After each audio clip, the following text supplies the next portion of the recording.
সুপ্রিয় দর্শক, আশা করি সবাই খুব ভালো আছেন। আজকের পর্বে আপনাদের সাথে শেয়ার করব সনফুল ভাজি।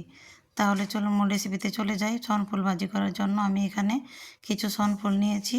সনফুলগুলোর নিচের যে শক্ত অংশটা আছে সেটা আমি বাদ দিয়ে দিচ্ছি।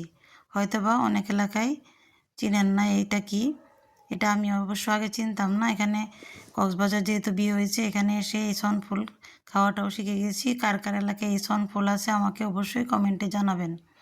তাহলে এইভাবে আমি সবগুলো বেছে নিয়ে ধুয়ে পরিষ্কার করে নিয়েছি। এখন আমি ভাজি করতে চলে যাব। চলে একটা ফ্রাই প্যান বসিয়ে পরিমাণ মতো তেল দিয়ে কাঁচামরিচ পেঁয়াজ একটু ভেজে নিয়ে আমি এখানে সনফুলগুলো দিয়ে দিয়েছি। এখন কিছুক্ষণ ভাপিয়ে নিব।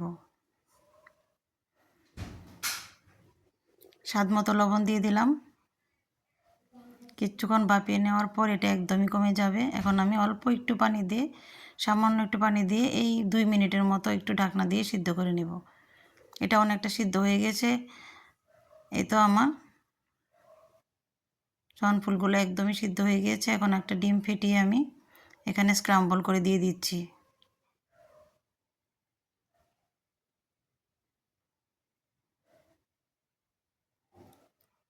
এখন ধনিয়া পাতা দিয়ে নামিয়ে নিচ্ছি। এই তো রেডি হয়ে গেছে আমার সনফুল ভাজি। এরকম নতুন নতুন রেসিপি পেতে আমার পেজটি ফলো করুন।